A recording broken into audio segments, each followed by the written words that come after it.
On this episode of the Girl Talk podcast, I have always said, I want to be more spiritually mature. I want to grow. I want to do all the things. And then I realized, oh my goodness, you know what? This is not going to happen on its own. I've got to be intentional about putting some things in my life that are contributing to my spiritual growth. Hello there. You're listening to the Girl Talk podcast. My name is Carol. my name is Kelly. My name's Trisha. And we're glad you're here today. We're going to be talking spiritual maturity. Wait. Before you turn this podcast off, stick around and give us a shot, okay? Give us a shot at the spiritual maturity thing. Because when we say, are you spiritually mature, I think everybody probably thinks that they're more spiritually mature probably than they actually are. I don't know. The first thing I pictured was a very old pastor standing in a pulpit with his, long flowing robe, that he's super spiritually mature, and that I'm not. Like an Oxford professor, okay. R.T. Kendall, sitting in his That's right. study. I was thinking of a teenager who, struggles to do the basics of life and thinks they're very mature. Yeah. Able to make all decisions. Oh. It's the peril of raising teenagers? No, Yes. I was just saying, I was just thinking of that. There's no Right. there's no association to anything in my life.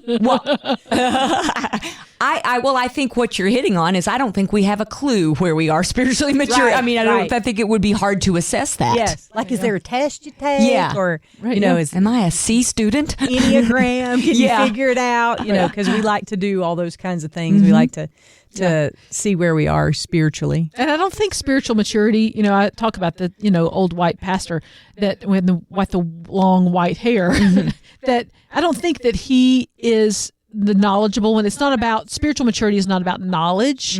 It's about behavior. I think it is in the action of our lives that shows our spiritual maturity. So, for instance, the fruit. Are we producing fruit? If so, there's probably more spiritual maturity. Are we demonstrating the fruits of the Spirit? Are we demonstrating wisdom? Are we, is our behavior the overflow of our spiritual condition? Yeah. You don't agree?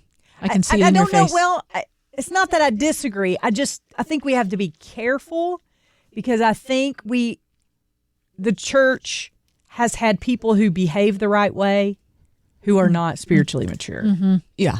And that shows itself when the heat is turned up in their lives and they've done all these wonderful things. But when the rubber meets the road, they don't have roots, and they quickly abandon their faith, leave the church, and you never hear from them again. So I just don't want to make the whole of the discussion about behavior, because honestly, there have been times in my life where I've behaved the right way and my heart has been so far away from it that that's not even funny. So I just don't want to make that overarching assumption that just because the behavior is right means the heart is right. Because I don't think that's true. Yeah, I agree. I think the path of spiritual maturity is never ending. And I think it doesn't do, for me, the only guidepost I have is asking myself, am I seeking God more today than I did last year or even last month? Like, where am I along my particular path with regard to my true heart seeking to honor God, seeking to connect with God? Yeah. And I think when I think about what spiritual maturity looks like, we've all kind of struck at that, but I went to Psalm 1, and Psalm 1 says, the verse 3 starts, "He is like a tree planted by streams of water that yields fruit in its season, and its leaf does not wither. In all he does, he prospers. The wicked are not so." It goes on there. But I have that image in my mind of a tree planted by streams of living water, where the roots go down deep and Getting nourished. Yeah, yeah. And I think I have had the privilege of walking with a couple of people that I know in the history of my life that have been through tremendously difficult times and who have held on to their faith, sometimes just by the skin of their teeth, but have held on to their faith and grown to know God better through those struggles and trials.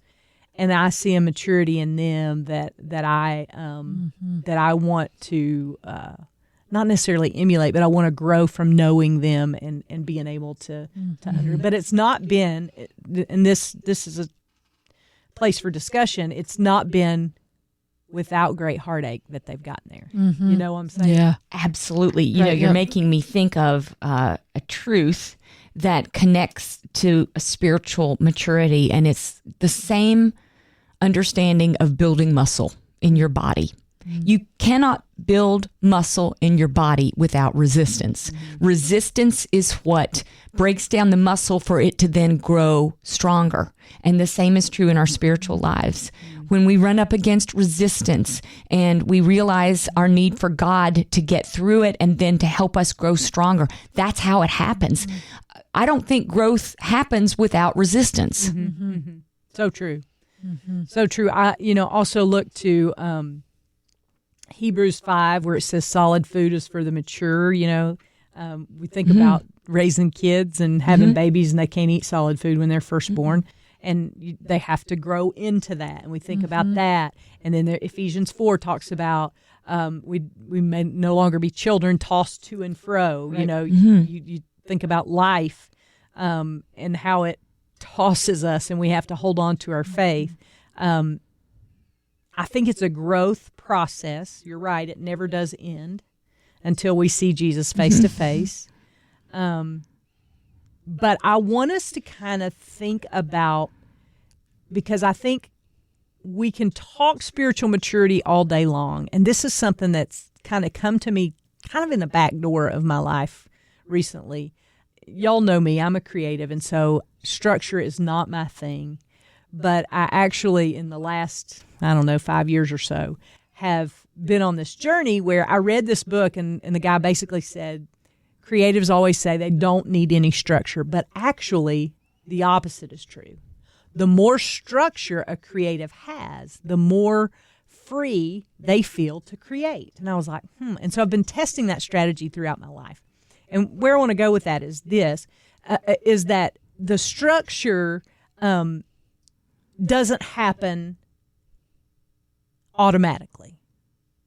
Like when I show up for work every day, I've got the same 8-9 hours, whatever work day looks like for you. We all got the same amount of time.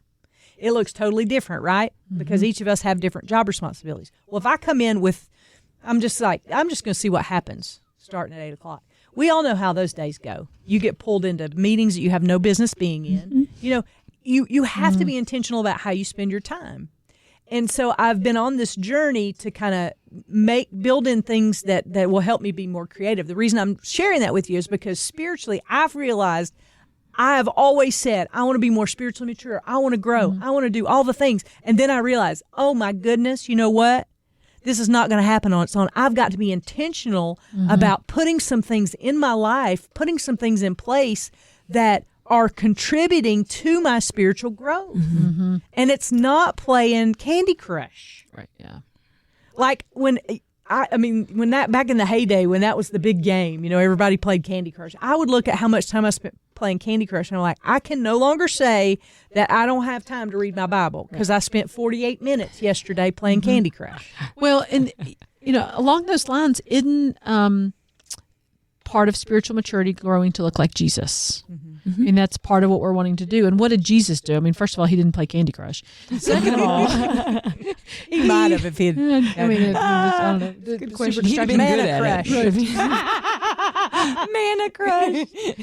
He was very intentional in what he did. Yeah. He intentionally would leave a place because he needed to move on to the next one. He was very intentional in going and stopping and praying. He was very intentional in going, even as a 12-year-old boy, he was intentional in going to his father's house to hear the scroll read. He was very intentional with all he did. So he's our model, and we're to grow to look like him. So intentionality really is the key. Absolutely. And that phrase, we've said it before, you don't drift toward holiness. Yeah. You don't. If you're not paddling, you're going to be drifting toward the world and Candy Crush and all of those things. But please don't write me and tell me Candy Crush. I know Candy Crush is not bad. I never played it. I don't know. I don't do the video games, but I do watch videos. Okay. So sorry. Well, let's talk about social media because I think it's easy to get sucked into the Facebook algorithms and the scrolling and the endless. They know how to get you. My daughter, y'all, she sends me like 4 million Instagram videos a day, and they're just stupid, funny stuff. Silly things. But before you know it, you've scrolled through 20 minutes of that, and then you're like, oh my word, what in the world? You know. So I think what I want you to hear is not condemnation. If you play Candy Crush or Wordle or whatever your game is, that's fine. You can play games. But I will say, if you want to spiritually mature, you're not going to just do that because it's your nature. It's not your nature.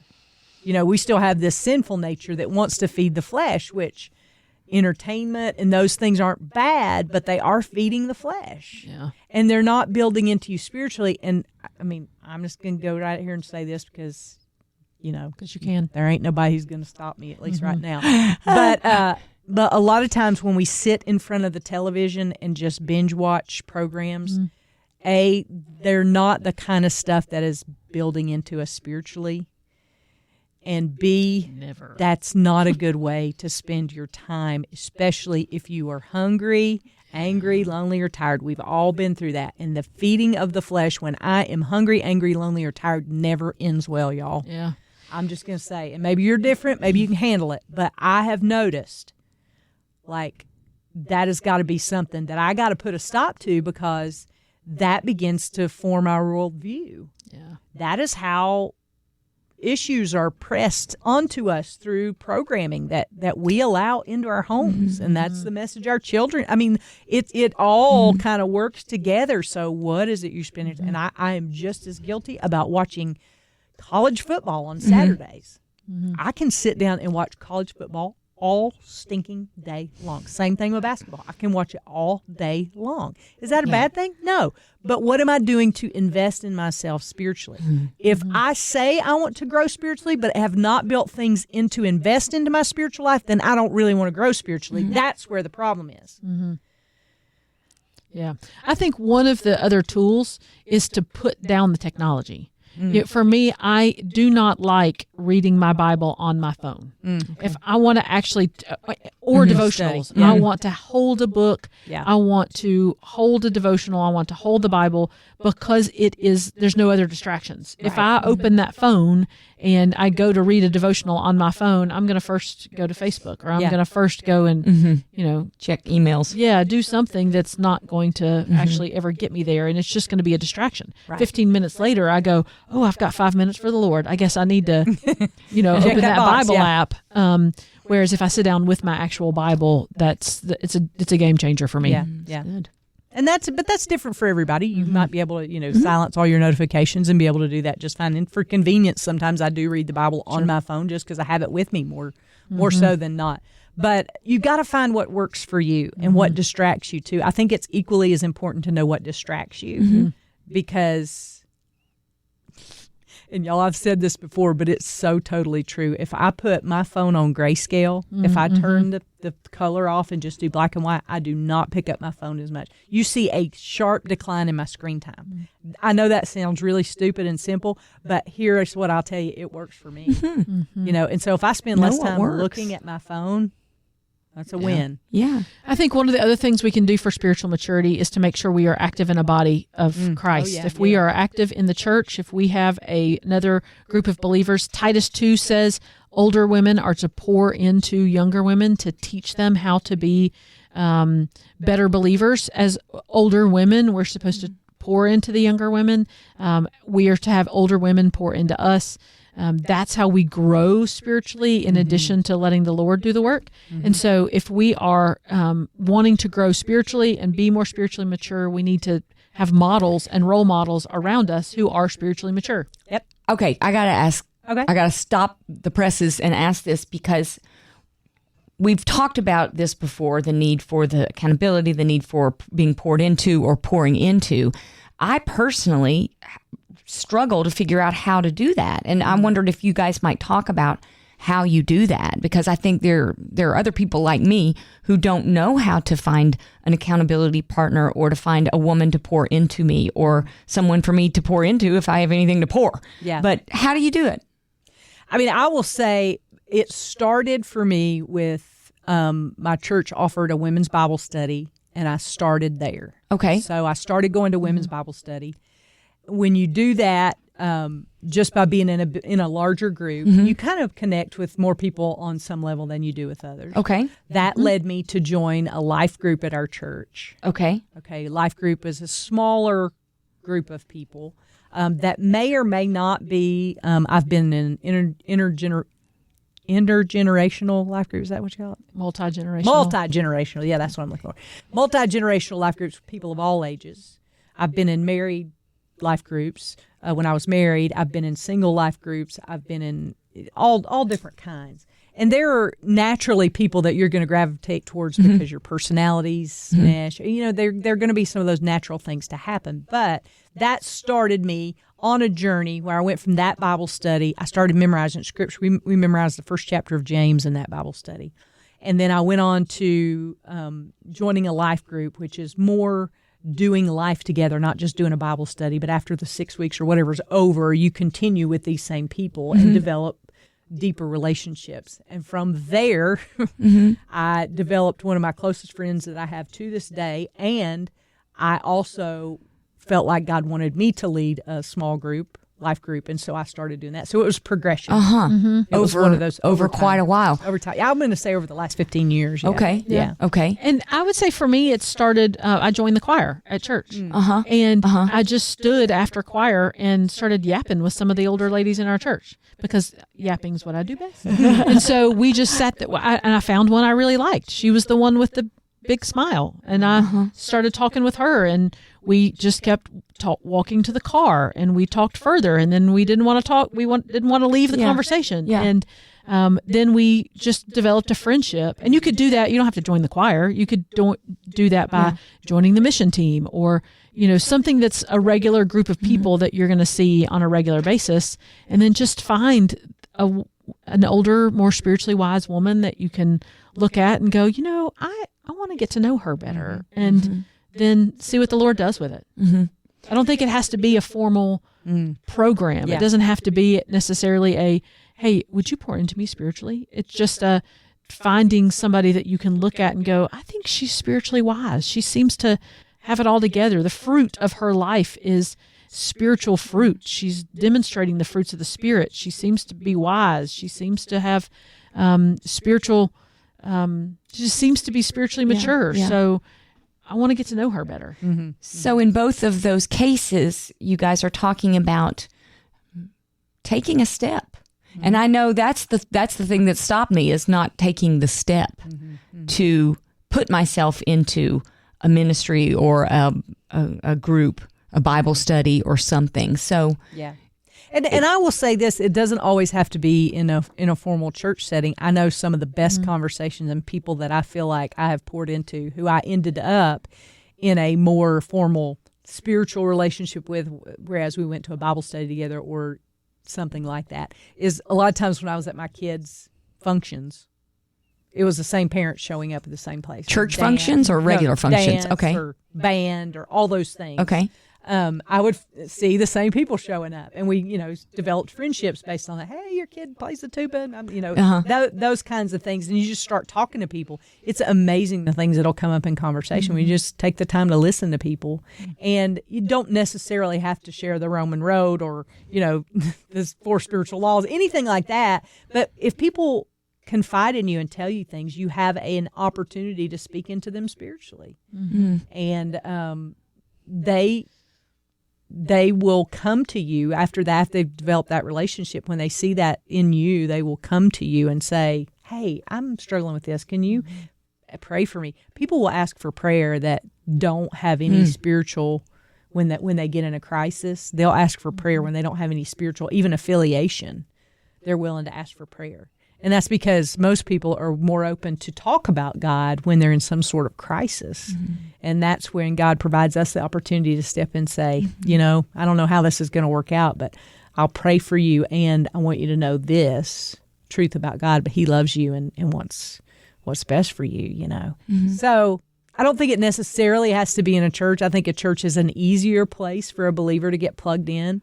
But sometimes that's scary too, especially if you've had I come from a background where I got hurt in church. Yeah. And so for a time period, I kind of stayed back and did not engage. But I will say it was in those years of my life, I just felt like something was missing. It wasn't that I felt like I'd lost my salvation or I wasn't a Christian. It just, there was something, and I don't really know that I could give words to it then, but there was just something of my experience that felt still disconnected. Does that make sense? Yeah. Yeah. I think one of the things that both of us have said too is that it comes down to getting into a small group of people, that our churches have all gotten so big that it's easy to get lost. It's easy to come into a Sunday service once a week, you know, not see anybody that you recognize, say hello to 2 or 3 people you do recognize, and then sneak out the door without ever actually engaging with another person who can pour into you spiritually. And I'm guilty of that. Yeah. And it's, I think we can all get that way, especially the larger our churches get. And the more hurt we are. Like, I know for sure that I really struggled with connecting with people and being part of a community, of a small group after the death of my dad, because I kind of got my feelings hurt, and my tendency was to move further away instead of move further in. Yeah. But I knew I needed to move further in, but I didn't want to. I didn't. I just wanted to kind of go in, listen to church, and then run out the door. But I feel like kind of part of this conversation is reminding me that I think I need to move closer in instead of further out. Yeah. And I will say this, and I tell my girls in my small group, nothing grows in isolation. Yeah. I mean, that's the truth of it. And except for sin. Well, that's true. The thing about it too is when we isolate, that's exactly where the enemy wants us. And that's exactly when the lies get louder. And when you don't want to go to church, that's exactly when you need to be in church. Because that voice in your head is not the one who loves you and cares for you. That's the enemy going, you don't need to go hang out with all those people. They're bigger sinners than you are, and they probably are. But you isolating yourself, think of it as a battle. Yeah. If an army is coming against you, the last place you want to be is by yourself. True. You want to be surrounded by other people who have the same uniform on that you do, right? And if you get isolated, you're probably not going to make it. That's been the case for me. The times in my life where I've isolated, the devil has come in with a vengeance and attacked me in those places. And I praise God. And I know it was probably the prayers of my grandmother that jerked me out of some places that I could have been very easily and was in some areas of sin in my life that, my goodness gracious, I never thought I'd find myself there, but there I was. Yeah. And it's because I had completely isolated. I tell my girls all the time, like, if you don't do your homework for Bible study, or if you didn't come to church that day, still come to Life Group, because I want them to know this is a place where you don't have to get it all right. I think we make that assumption that, we got to have all the blanks filled in and the boxes checked, and we got to have perfect attendance. Or even I got to be happy. Yeah.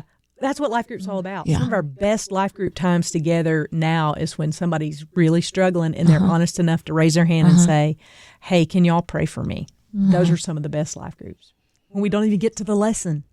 You know, so I would encourage you to engage in that, because I know that is hard and it's a painful place, and sometimes you feel like you're just not ready for that. But I at least in my life, that has spelled danger for me. Yeah. And that's part of spiritual maturity. Yeah. Going to the right place. For the right things. For the right things. Yeah. And the last question, and this was kind of a more question for us to kind of ponder in the days ahead, and as you finish up listening to this episode, when will you decide that you have time to work on your life with God? Let's not wait until we're starving. No. The time to eat is not when you're starving. Yeah. little Time is meals all the time, right? Yeah. Yeah. The time is now. Yeah. And Actually, I heard, I was on Facebook earlier today, and a friend of mine from college died. Oh, no. I don't know how. I don't know what happened. We weren't super close, but we were friends in school. We were in the theater program together, and her daughter posted, Kat died. Her name, Catherine. She died. And so it's a reminder that we don't know what tomorrow brings. Not one of us knows what tomorrow will bring. And so now is the time. Yeah. Yeah. And I don't know if you've watched the news recently or not, but things are getting worse, not better. And it's more important now than ever before for us to know what we believe, know how to battle effectively, and know how to take more people with us. I have my favorite T-shirt right now is "Make Heaven Crowded." Love it. Love that shirt, and I want to make sure that you and your family members and your extended family, I see there in heaven. And that's a sign of spiritual maturity, when you want people to come with you. Yep. Yeah, and we want that desperately for you. Hey, if you don't know Jesus and you want to get to know him right now, you can text the word Jesus to this phone number. What's going to happen is I'm going to send you Billy Graham's Steps to Peace with God.